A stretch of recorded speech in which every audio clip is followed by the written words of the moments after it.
গণভোটটা হচ্ছে এটা মানুষের অধিকার। হ্যাঁ, না মানে আমি পছন্দ হলো নাতে দিতে পারবো, হ্যাঁ। তা নাহলে তো শুধু হাঁই থাকতো, নায়ের বিধান থাকতো না।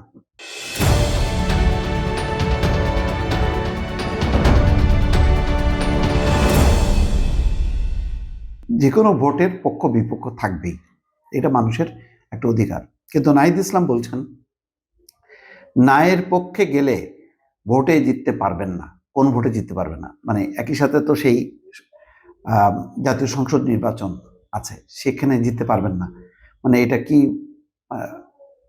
মানে একেবারে হবেই এরকম কোনো নিশ্চিত কোনো ব্যাপার, নাকি এটা এক ধরনের যে মানে যদি না ভোটের পক্ষে অবস্থান নেন তাহলে মানে সংসদ নির্বাচনে তার নেতিবাচক প্রভাব পড়বে? বোঝা যাচ্ছে না বিষয়টা।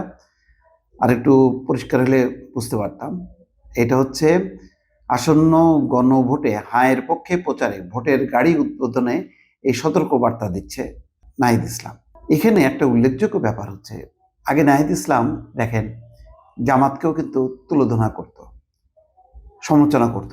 এমনকি সর্বশেষ এই যে লঙ্কা কাণ্ড ঘটল, ওসমান হাদির মৃত্যুকে ঘিরে ডেইলি স্টার, প্রথম আলো পড়ানো হলো, ওই সময়ও তাদের একটা পজিটিভ ভূমিকা ছিল এবং কারা উগ্রতা ছড়াচ্ছে তার ইঙ্গিতও কিন্তু ছিল।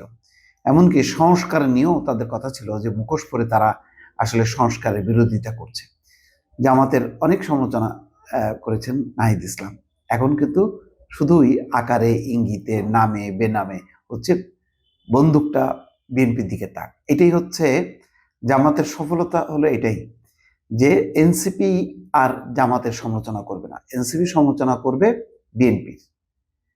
তো সেই দিক থেকে জামাত সফল যে এনসিপি অন্তত তাদের বিরুদ্ধে মুখ বলাটা মন্দ রাখলো। কিন্তু এনসিপির রাজনীতিটা কি হলো? কদিন আগেই আমরা শুনলাম জামাতকেও তারা তুলোধনা করতেছে, বিএনপিকেও করতেছে। এখন শুধু জামাতকে বাদ দিয়ে শুধু বিএনপিকে, এটা কি সঠিক হলো? দেখেন সেখানে কি বলতেছে যে কোনো দলের নাম উল্লেখ না করে এনসিপির আহ্বায়ক নাহিদ বলছেন, হ্যাঁ ভোটের পক্ষে প্রচার চালানোর দায়িত্ব সকল রাজনৈতিক দলের ছিল, কিন্তু আমরা দেখতে পাচ্ছি কোনো বিশেষ দল তারা না ভোটের পক্ষে কথা বলতে শুরু করেছে।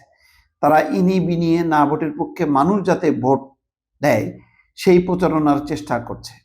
এই বিশেষ দলই যখন সংস্কার কমিশন হয়েছিল তখন বলেছিল এই সরকার কেন সংস্কার করবে, বলেছিল গণঅভ্যুত্থানের পরে কোনো সংস্কারেরই প্রয়োজন নেই, আগামী সংসদ নির্বাচনে হ্যাঁ ভোটের পক্ষে থাকতে হবে। এই মন্তব্য করে বলেন এই ভুল করার চেষ্টা করবেন না, যদি না ভোটের পক্ষে চলে যান জনগণের বিপক্ষে চলে যাবেন, নির্বাচনেও জয়ী হতে পারবেন না বলে বিশ্বাস করি। নির্বাচনে জয়ী হতে হলে অবশ্যই হ্যাঁ ভোটের পক্ষে থাকতে হবে, সংস্কারের পক্ষে থাকতে হবে। ঠিক আছে, সংস্কারের পক্ষে থাকতে হবে, কিন্তু ওই যে বলা হচ্ছে যে ইনিয়ে বিনিয়ে, হ্যাঁ এটা বিএনপির একটা রাজনৈতিক অবস্থান থাকতে পারে, ব্যক্তি হিসেবে আমারও থাকতে পারে, আমিও মনে করি যে গণভোটের দরকার ছিল না।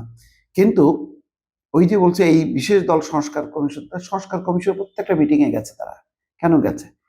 তারা গেছে তাদেরও 31 দফার সংস্কার ছিল, যার অনেকগুলোর সাথে সংস্কার কমিশন মিলে যায়। ফলে সংস্কারের বিরুদ্ধে অবস্থান থাকলে তো তাহলে তো ওই মানে এই যে 8 মাস ধরে যে প্রোগ্রাম হলো, সালাউদ্দিন আহমেদ তো প্রতিদিনই গেছে সেখানে। তাহলে সেটা কেন গেল তারা? তাই অভিযোগটা কি সঠিক?